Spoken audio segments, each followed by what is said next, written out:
একবারে 2500-3000 টাকা একটা গাছের থেকে 2500 টাকা অনায়াসে পাওয়া যাবে। গোলমরিচের চাষের যেটা মেন সুবিধা হচ্ছে, এটা যে কোনো ছায়া জায়গায় সাথী ফসল হিসেবে চাষ হবে। হ্যাঁ,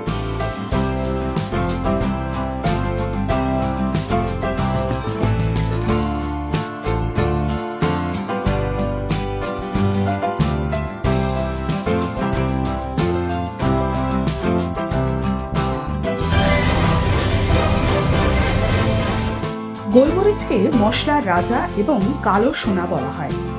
গোলমরিচের স্বাদ আর গন্ধের জুড়ি নেই। গোলমরিচ রপ্তানি করে প্রচুর বৈদেশিক মুদ্রা আয় হয়। ভাস্কো দা গামার সময় থেকেই পশ্চিমবঙ্গে এবং দেশে এর চাহিদা। সারা বিশ্বে প্রায় 87টি দেশ ভারতবর্ষ থেকে গোলমরিচ আমদানি করে। দক্ষিণ ভারতে রাজ্যগুলিতে গোলমরিচের চাষ বেশি হয়।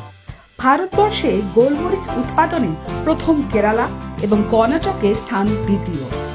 পশ্চিমবঙ্গে বাণিজ্যিকভাবে চাষ হয় জলপাইগুড়ি এবং কোচবিহার জেলাতে। দক্ষিণবঙ্গে ক্রমশ পরিচিতি পাচ্ছে এটি। বিধানচন্দ্র কৃষি বিশ্ববিদ্যালয় সর্বভারতীয় সমন্বিত নারকেল গবেষণা কেন্দ্রে প্রায় 15 বছর ধরে গোলমরিচের গবেষণা চলছে। নারকেল বাগানে সাথী ফসল হিসেবে খুব ভালো চাষ করা যায় এবং ভালো ফলন পাওয়া যাচ্ছে। পশ্চিমবঙ্গের চাষি ভাইদের মধ্যে এর জনপ্রিয়তা ক্রমশই বাড়ছে। গোলমরিচ চাষ নিয়ে আমাদের এই প্রতিবেদনটি সরাসরি ফিল্ড থেকেই আলোচনা করছেন বিধানচন্দ্র কৃষি বিশ্ববিদ্যালয়ের প্রাক্তন অধ্যাপক অরবিন্দ মিত্র এবং বিধানচন্দ্র কৃষি বিশ্ববিদ্যালয়ের বর্তমান গবেষক অধ্যাপক দীপক কুমার মিত্রর সঙ্গে। আলোচনার মাধ্যমে বিস্তারিত তথ্য এই প্রতিবেদনে তুলে ধরা হলো। প্রিয় দর্শক বন্ধু, আমরা MIDH বিধানচন্দ্র কৃষি বিশ্ববিদ্যালয়ের খামারে এসেছি। আমাদের সঙ্গে আছেন অধ্যাপক দীপক কুমার ঘোষ। আজকের আলোচনার মূল বিষয়বস্তু হচ্ছে গোলমরিচকে নিয়ে, যাকে আমরা বলি কিং অফ দি স্পাইসেস। এখন এই গোলমরিচের একটা ভীষণ গুরুত্ব আছে আমাদের দেশে। ভারতবর্ষের মধ্যেও আমরা দেখছি যে কর্ণাটক, কেরালা এবং তামিলনাড়ুর মধ্যেই বেশি চাষ হয়। সম্প্রতি অধ্যাপক ঘোষের উদ্যোগে আমাদের এই গোলমরিচ চাষকে আমাদের পশ্চিমবঙ্গের, বিশেষ করে দক্ষিণবঙ্গের নদিয়া, 24 পরগনা, হুগলি এই জেলায় সম্প্রসারিত করার জন্য বিশেষ উদ্যোগ নেওয়া হয়েছে এবং চাষিদের মধ্যেও একটা বেশ সাড়া পাওয়া গেছে। আমরা বিভিন্ন জায়গায় দেখছি যে এখন চাষিরা খুবই আগ্রহী যে কীভাবে আমরা গোলমরিচ চাষ করব, বা গোলমরিচ চাষের সবচেয়ে বড় জিনিস হচ্ছে স্যাপলিংস বা কাটিংস কোথায় পাওয়া যাবে। এবং এই কাটিংস করার জন্য অধ্যাপক ঘোষের উদ্যোগে কিন্তু প্রতি বছর প্রায় 60-70 হাজার চারা তৈরি করা হয় এবং তার বেশিরভাগটাই কিন্তু প্রশিক্ষণের সময় চাষিদের হাতে তুলে দেওয়া হয় এবং এর একটা সুফল কিন্তু আমরা অচিরেই দেখতে পাচ্ছি। আজকে আমরা সেই গোলমরিচের চাষের পদ্ধতি এবং গোলমরিচের উপকারিতা এবং গোলমরিচের যে ভবিষ্যৎ সম্ভাবনা আছে আমাদের পশ্চিমবঙ্গে, যে শুধুমাত্র যে কেরালা বা কর্ণাটকেই যে গোলমরিচ করা যাবে তা নয়, এই যে ভ্রান্তি জায়গাটাকেও আমরা অনেকটা দূরীভূত করেছি। কারণ আমাদের নদিয়া, 24 পরগনায় প্রচুর নারকেল গাছ আছে, প্রচুর সুপারি গাছ আছে। সেই সমস্ত জায়গায় যদি আমরা ওনার প্রযুক্তির যে কৌশল নিয়ে যদি আমরা গোলমরিচ চাষ করতে পারি, তাহলে কিন্তু আগামী দিনে কিন্তু একটা বড় রকমের অর্থকরী ফসল আমাদের এই দক্ষিণবঙ্গে হয়ে উঠবে আমাদের গোলমরিচ। কাজে আমি অধ্যাপক ডক্টর ঘোষের কাছে সরাসরি যাই। আজকে আমরা যে ক্ষেতে আমরা এসেছি, এখানে আপনার কি হচ্ছে? এখানে মেনলি আমরা কাটিং এর মাধ্যমে গোলমরিচের চারা তৈরি করছি। হ্যাঁ, এবং এটা বালির বেডে করা হচ্ছে। খুব সহজেই 3 গাঁটের কাটিং আমাদের নেওয়া হয় এবং এই যে সময়টা চলছে, জাস্ট শীতটা চলে যাবে, তারপর থেকে পুরো গরম আসার আগে সাকসেস রেটটা খুব ভালো হয়। এখানে দেখতে পাচ্ছি আমাদের প্রায় 100% প্রত্যেকটা। এই গাছগুলো কতদিন হলো লাগিয়েছে? এটা 20-22 দিন মতো বয়স হবে। 20-22 দিনের মধ্যে আমরা দেখছি নতুন পাতা ছাড়ছে। মানে এগুলো শেকড় হয়ে গেছে, তুলে শেকড় দেখা তো, এবং এর জার্মিনেশন রেটও কিন্তু খুবই ভালো মনে হচ্ছে, তাই তো? আচ্ছা, এবং এটা আমার যা উপকরণ বেশি কিছু লাগছে না, বালি লাগছে আর একটু বাহ সুন্দর। 20 দিনের মাথায় এই শিকড় আসা, শিকড় দেখতে পাচ্ছেন যে কি সুন্দর এসছে, তাই দেখা যাচ্ছে শিকড় ধুয়ে দিলে আরো খুব আরো ভালো আসবে। কাজে 20 দিনের মধ্যে শিকড় হচ্ছে, এরপরে এটাকে আপনারা পটে নিয়ে যাবেন নাকি? হ্যাঁ, সেখানে এই কতদিন দেখুন। থাকবে? এটাকে আমরা এরপরে এবার পুরো- পলিথিন প্যাকেট আছে, সেখানে আমরা মাটির মিক্সচার করব, অর্গানিক বিভিন্ন অর্গানিক দিয়ে এবং মাটি বালি মিশিয়ে একটা মিক্সচার করা হয়, হুম হুম। যেখানে 50% বালি থাকবে, 25% ভার্মি বা গোবর সার গোবর থাকলো। সার থাকবে, পাতা পচা সার থাকবে। প্যাকেটে দিয়ে আমরা 6 ইঞ্চি প্যাকেটে এগুলো প্যাকেট করে দেবো। এবার একটু ছায়া জায়গায় রাখলে আবার এস্টাবলিশমেন্টটা ভালো হবে, সরাসরি আমরা রোদে রাখবো না, সেগুলো আবার ছায়া রাখবো। আচ্ছা, আপনাকে একটা কথা বলি, এই যে আমরা কাটিং গুলো করেছি, এই কাটিং গুলো আমরা জানি সাধারণত যে গোলমরিচ গাছের বিভিন্ন রকমের শাখা হয়, হ্যাঁ, একটা হচ্ছে হ্যাঁ, মূল শাখা উপরের হ্যাঁ। দিকে উঠে যায়, এপিক্যাল হ্যাঁ, বার্ড থেকে বেরোয়, আবার দেখি ল্যাটারাল ল্যাটারাল গ্রোথ থাকে, কিছু থাকে, আর আবার কিছু কিছু থাকে আমার ফ্রুটিং ব্রাঞ্চ থাকে। Fruiting branch. হ্যাঁ, আমরা কোন ব্রাঞ্চটাকে এখানে আমরা ব্যবহার করছি? আমরা বা যে কোনো কমার্শিয়াল লোক যখন করবে, এটা কিন্তু ল্যাটারাল বা নর্মাল যে ভেন সেগুলোই করা হবে। হুম হুম। ফুটিং ব্রাঞ্চ থেকে করলে আমরা সেটা বুশ পেপার তৈরি আচ্ছা, করবো। সেটা আমরা পরে এবং একটা গাছে ফুটিং ব্রাঞ্চ নষ্ট করা মানে তার ইলটাকে কম্প্রোমাইজ করা। কম্প্রোমাইজ করো সবাই। ইল্ড কম্প্রোমাইজ করে যেহেতু করা হচ্ছে, ওই চারার দামও বেশি হবে। সেটা সম্বন্ধে আমি পরে আবার পরবর্তী বলছি। পর্যায়ে এগুলো আমরা আসছি। যে কোনো তাহলে আমরা দিয়ে কাটিং করছি। হ্যাঁ, এখান থেকে কাটিং নিজে আপনারা গাছ করুন, হুম, কাজ করার পর উনি যে সহজভাবে দেখিয়ে দিলেন, হ্যাঁ, সেই পদ্ধতিতে আপনারা পরে নিজেরাও চারা নিজেরা তৈরি করে করতে নিতে হবে। পারবেন। এক হ্যাঁ, নম্বর, এই চারা করার সময় এই বন্ধ করে। বালির যে স্তর করেছি তার হ্যাঁ। মধ্যে কি কোনো শোধনের কিছু ব্যবস্থা করেছি? হ্যাঁ, না, আমরা বালি যখন একটা সিজন চাষ হয়ে যায়, আমরা এটাকে পুরো কুড়ে দিয়ে রোদ খাইয়ে নিই, পরে আমরা এই ঢাকাগুলো তুলে দিই এবং অনেক সময় এর মধ্যে প্রাকৃতিক উপায়ে আমরা প্রাকৃতিক উপায়ে শোধন শোধন করার করি। দিকে জোর দিই। আর বেশি যদি আমরা দেখি কোনো বেড ইনফেকশন হয়েছে, সেগুলো আমরা অনেক সময় বালিটা চেঞ্জ করে দিই, অথবা ফরমালিন স্প্রে আছে আমাদের, ফরমালিন স্প্রে করে পলিথিন চাপা দিয়ে ওখানে ক্ষতিকারক ব্যাকটেরিয়া বা জীবাণু থাকলে সেগুলোকে আমরা নষ্ট করি। যাক, মোটামুটি আমাদের দেখছি 15-20 দিনের মধ্যে চারা হয়ে যাচ্ছে। এই হ্যাঁ। চারা আবার আমরা যখন পলিথিন ব্যাগে রাখছি, সেখানে হ্যাঁ, মাসখানেক রাখলেই আমার রেডি হয়ে যাচ্ছে। এবং এটা আমার গেল মনে হয় চারা আপনি তৈরির কোনো এক কথা। সময় হ্যাঁ, এক হ্যাঁ। শিবিরে দেখলাম বলেছেন হ্যাঁ, যে কিছু যদি যুবক বা যুবতী হ্যাঁ। তারা যদি আগ্রহী হয়ে হুম। নার্সারি তৈরি চারা করতে তৈরি পারে, করে চারা তার তৈরি করে সেটাও থেকে লাভজনক। যদি আসে, হ্যাঁ। তাহলেও কিন্তু একটা লাভজনক কারণ জায়গায় যেতে পারবে। গোলমরিচ চারা পশ্চিমবঙ্গে গোলমরিচ চাষটা অতটা প্রচলিত নয়, এখনো নতুন চাষ হিসেবে আছে। তো এতে আমরা লাভের সম্ভাবনা দেখতে পাচ্ছি, বা এখানে হবে সেটাও দেখতে পাচ্ছি। চারার একটা অভাব আছে এখনো। চারার একটা অভাব আছে। হ্যাঁ, তো সেই হিসেবে তারা যদি চারা তৈরি করে, চারা তৈরিরও বিভিন্ন প্রকৌশল আছে, আমরা আরো কৌশল পরে দেখাবো। সেগুলো এটা পরে- একটা পদ্ধতি। এখানে যেরকম আমরা 3 গাঁটের কাটিং নিয়ে চারা দেখালাম, এতে আমার কিছু প্ল্যান্টিং মেটেরিয়াল নষ্ট হচ্ছে। ইভেন আমরা 1 গাঁট দিয়ে চারা তৈরিরও পদ্ধতি আছে, সেটা আমরা পরে সেটা দেখাবো। হ্যাঁ। পরবর্তীকালে আমরা দামি সময় পেলে দেখা জাত যাবে। যদি আনতে হয় সাউথ ইন্ডিয়া থেকে, এনে কাজেই আমরা সেবা করতে পারি। চারা তৈরি করা যাবে। আমাদের পশ্চিমবাংলার যারা বেকার আছে, যারা নার্সারিতে এই চারা বাইরে তারা এই 50-60 টাকা 50-60 70 টাকায় টাকায় তারা বিক্রি বিক্রি হবে। করতে পারবে। হ্যাঁ। কাজে এর একটা ভীষণ মোটামুটি এই এক একটা সেটের মধ্যে অন্তত 10,000-15,000 টাকা হ্যাঁ, করা হ্যাঁ, এমন কিছু হ্যাঁ। ব্যাপার নয়, তাই তো? এবং এই সেট হ্যাঁ। বানাতে আমরা যদি নিজস্ব কিছু বাঁশ কাঠ থাকে, তাহলে লোক 15,000 20,000-এর মধ্যে এরকম একটা সেট হয়ে যাবে, যেখানে তৈরি করতে পারবো। হ্যাঁ। এই চারা তৈরি করার জন্য কিন্তু হ্যাঁ, প্রথমে হচ্ছে মাদার গাছ জোগাড় করতে হবে। মাদার গাছ। সেটা বিধানচন্দ্র কৃষি বিশ্ববিদ্যালয় থেকে হুম। ভালো স্টকের এর কিছু ভ্যারাইটি আছে কি? যেটা আপনি শুরুতেই বললেন, গোলমরিচ তো মশলা রাজা বলা হয়, এবং আমাদের কেরালা এগ্রিকালচার ইউনিভার্সিটি বা Indian institute of spice research Calicut আছে, কালিকাট। ওরা বহুদিন ধরে গবেষণা করছে। আমাদের ভারতবর্ষে প্রায় 75টা জাত এরকম অ্যাভেলেবেল আছে। হ্যাঁ, ভালো ভালো বাহ। জাত। ইভেন এখন হাইব্রিডও বেরিয়ে গেছে। হ্যাঁ, গোলমরিচের বিভিন্ন হাইব্রিড, শিকারা, শুভাকারা, ফলন- পঞ্চমী, আইআইএইচআর, আইআইএসআর, শক্তি, অনেক- মালাবার এক্সেল। হ্যাঁ, ভালো ভালো আর জাত পাওয়া পুরনো যাবে। জাতের মধ্যে পানিউর প্রজাতির 1, পানিউর 1, পানিউর 2 এরকম অনেক জাত আছে। তো এই সমস্ত জাত আমাদের চলছে। উচ্চ ফলনশীল হ্যাঁ, জাত উচ্চ ফলনশীল জাত পাওয়া আছে। গেছে। হ্যাঁ, আর গোলমরিচের চাষের যেটা মেন সুবিধা হচ্ছে এটা যে কোনো ছায়া জায়গায় সাথী ফসল হিসেবে চাষ হবে। হ্যাঁ, যেটা আপনার নারকেল হুম, সুপারি গাছের নারকেল সুপারি বাগান। মধ্যে প্রসারিত করা হয়েছে। বালির বেডে চারা দেখলাম, ওগুলো বালি এনে ওই এরকম আন্তর্ঘর থেকে এখানে নিয়ে এখানে আসা হয় shift এবং করে ওই রাখা হবে। পলিপ্যাকে এখানে পরপর সাজিয়ে, এখন মেন প্ল্যান্টিং সিজন শুরু হলো তো এগুলো সব ভরাট হয়ে যাবে। এক মাস দু এক মাস দু পর মাসের আবার মধ্যে আমাদের টোটাল ভর্তি চারা হয়ে যাবে। রেডি হয়ে যাবে। এই সমস্ত জায়গা। এই যে সে এইগুলো তো স্বাভাবিক, এটা ভালো করেছেন এগুলো। হ্যাঁ,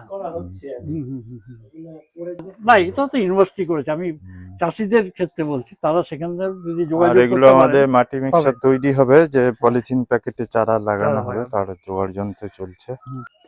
একটা বিরাট কর্মকাণ্ড চলছে হুম। চারাকে কেন্দ্র করে, এবং এই চারা পরবর্তীকালে কৃষকদের হাতে পৌঁছানো হ্যাঁ, হবে। হ্যাঁ। বিভিন্ন জায়গায় আপনারা জেলা ভিত্তিক শিবির করেন, হুম। আবার রাজ্য স্তরেরও রাজ্য শিবির স্তরেরও হয়। প্রোগ্রাম এই গত এই কয়েকদিন আগেই বর্ধমানে একটা বর্তমানে হয়ে গেল। খুব হ্যাঁ। মহাসমারোহ হয়েছে। হ্যাঁ, আর আর ওটা আমরা পরে। যেটা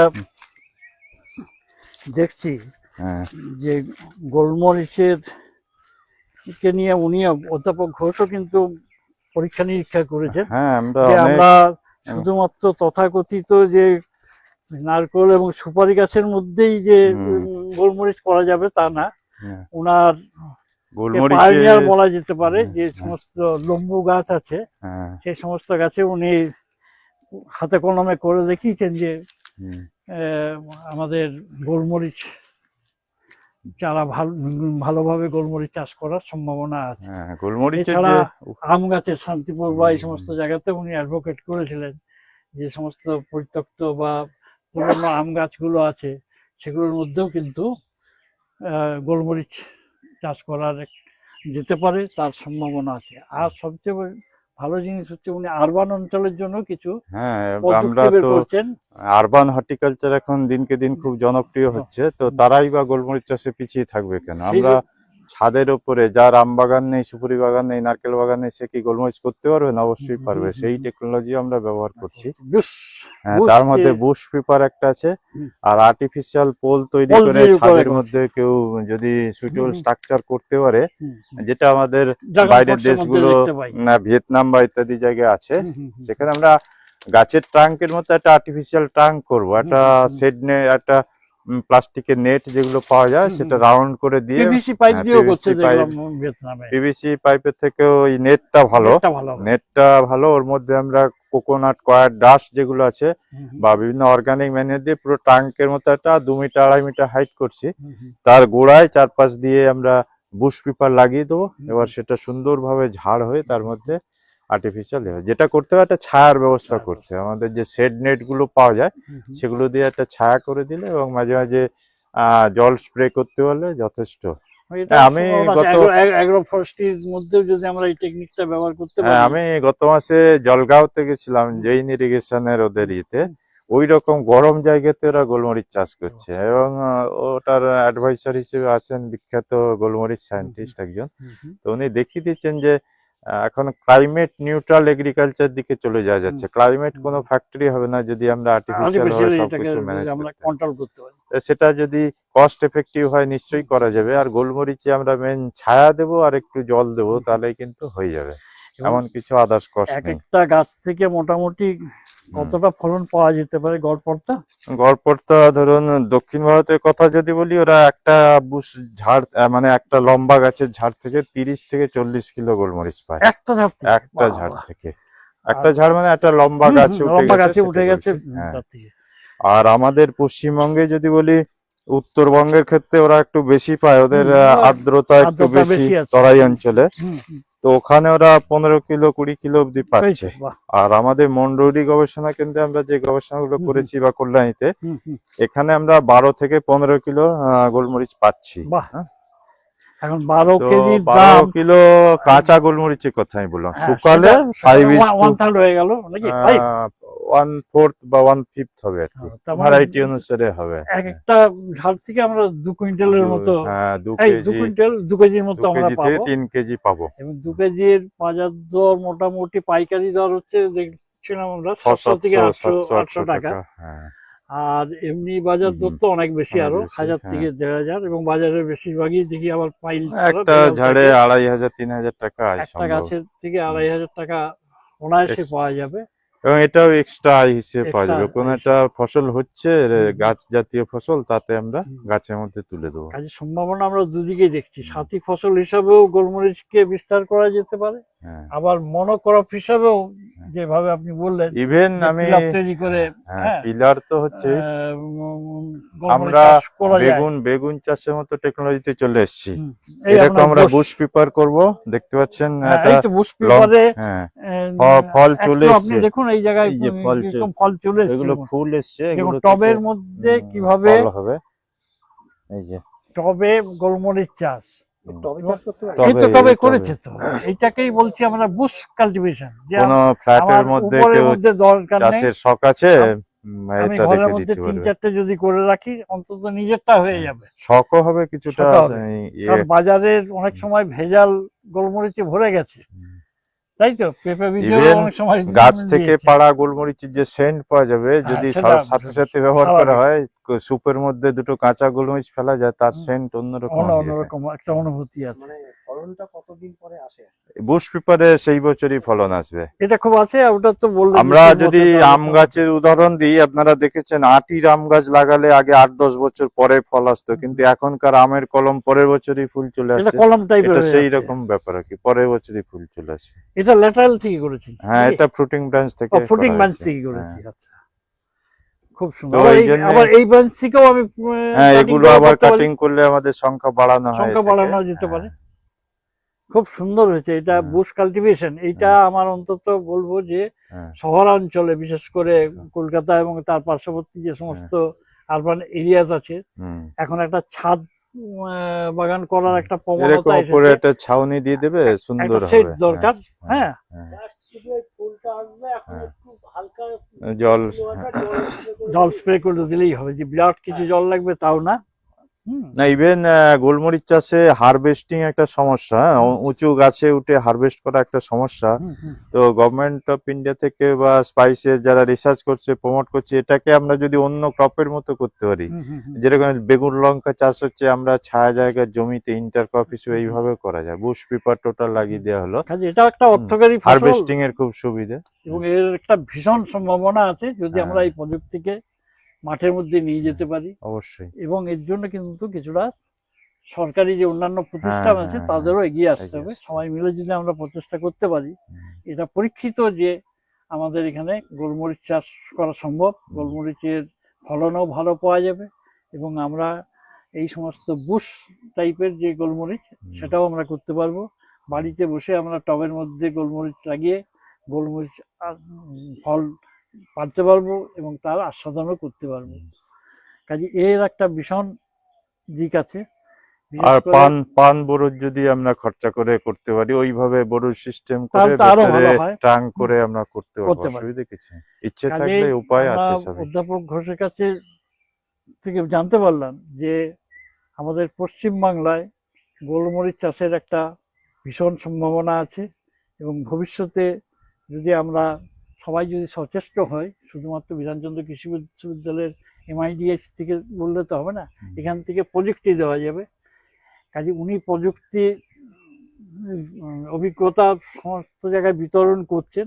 কাজে ওনাকে সাপোর্ট করার জন্য অন্যান্য যদি অ্যান্সিলারি যে সমস্ত ডিপার্টমেন্ট আছে সেগুলো যদি এগিয়ে আসে, বা অন্যান্য প্রতিষ্ঠানগুলো বড় যদি আকারে, তার সঙ্গে হ্যাঁ। সংযুক্তিকরণ করেন, তাহলে কিন্তু এই চাষের যেমন একটা সম্ভাবনা আছে, তেমনি একটা আর্থিক আয়েরও একটা সম্ভাবনা আছে। অবশ্যই। এবং কিছু কিছু যারা আনএমপ্লয়েড ইউথ আছে, তারাও কিন্তু এন্টারপ্রাইজ হিসেবে গোলমরিচ চাষকে নিয়ে আসতে পারবে। সে চারা তৈরি করাতেই হোক, বা বুশ কাল্টিভেশনই হোক, বা প্রসেসিং করাই হোক, সমস্ত দিক দিয়ে তারা কিন্তু এই জিনিসটাকে নিয়ে একটা আয়ের একটা বৃহত্তর ক্ষেত্রে যেতে পারবে। অবশ্যই। অনেক অনেক ধন্যবাদ অধ্যাপক ঘোষকে, যে যিনি নিরন্তর চেষ্টা করে যাচ্ছেন গোলমরিচকে আমাদের পশ্চিমবাংলায় একটা স্থান দেওয়ার জন্য, এবং আমরা সত্যিই কৃতজ্ঞ, এবং আমরা আশা করি তার এই গবেষণালব্ধ ফল অচিরেই কিন্তু পশ্চিমবাংলার চাষিদের ঘরে ঘরে পৌঁছে যাবে। ধন্যবাদ।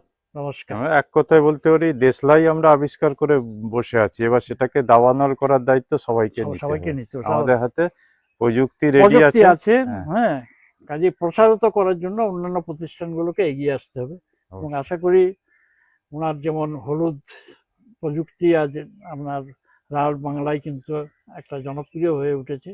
প্রথমে আমরাও চিন্তা করতে পারিনি যে খোলা মাঠে হলুদ চাষ হবে, কিন্তু আজ দেখা যাচ্ছে যে রাঢ় অঞ্চলের বিভিন্ন জায়গায় কিন্তু খোলা মাঠে সাস্টেনেবল হচ্ছে ভাবে এবং প্রোডাকশন একটা করে যাচ্ছে। সাস্টেইনেবল ক্রপ হিসাবে বিভিন্ন জায়গায় দেখা দিয়েছে।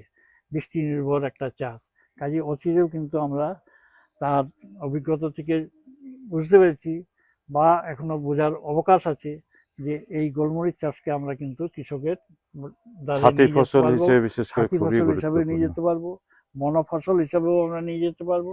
এ আবার শহর গ্রাম দুই জায়গাতেই কিন্তু গোলমরিচ চাষের সম্ভাবনা আছে। ধন্যবাদ অনেক আপনাকে। নমস্কার। নমস্কার।